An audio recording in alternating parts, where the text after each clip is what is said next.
Assalamu alaikum guys, welcome to my YouTube channel Tech Blake. So guys, today in my YouTube channel Tech Blake, I'm also telling about education artist and in engraver. Okay, so now guys, let's start. Firstly, please like and subscribe my YouTube channel and press the bell icon to get my new videos. Okay, so let's start here. Okay, firstly, in this channel, I'm also telling about all things related to William Blake. Okay, so in this video, I'm also telling about education and artist and engraver. From childhood, Blake wanted to be an artist. At a time has unusual aspiration for someone from a family of small businessmen and non-conformist dissenting Protestants. His father indulged him by sending him to Henry Potts drawing school in the Strand, London. The boy hoped to be apprenticed to some artist of the newly formed and flourishing English school of painting, but the fees proved to be more than the parental pocket could withstand. Instead, he went in his father went with his father in 1772 to interview the successful and fashionable engraver William Viney Rayland.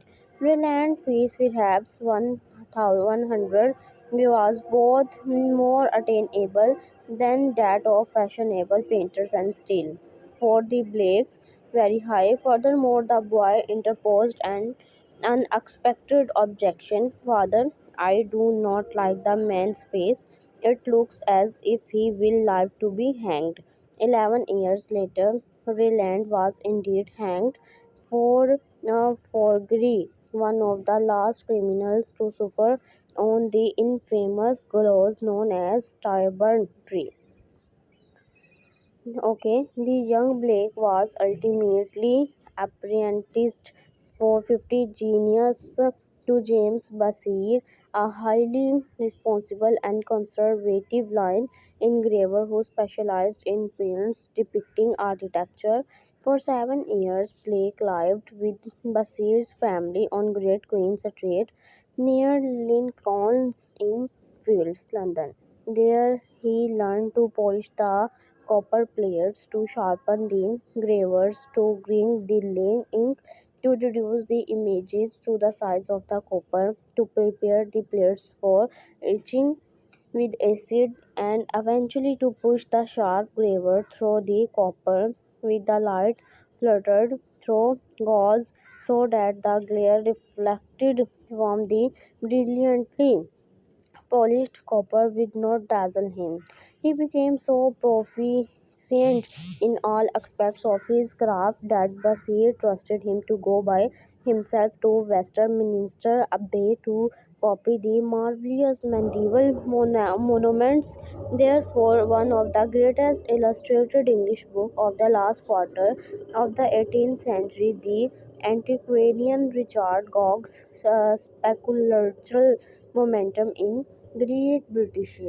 Okay, so in this career and engraver, on the completion of his apprenticeship in 1779, Blake began to work vigorously as an independent engraver.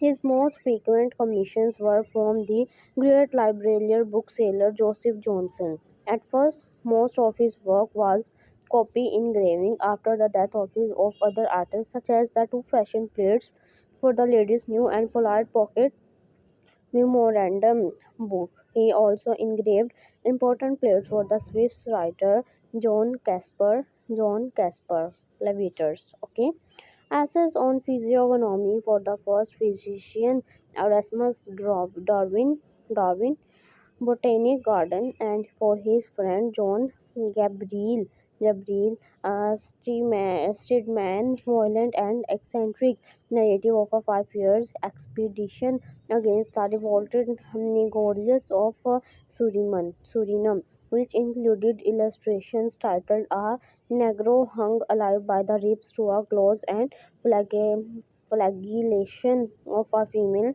Sambao Slave." Okay, so guys, in this video I'm also telling about all things related to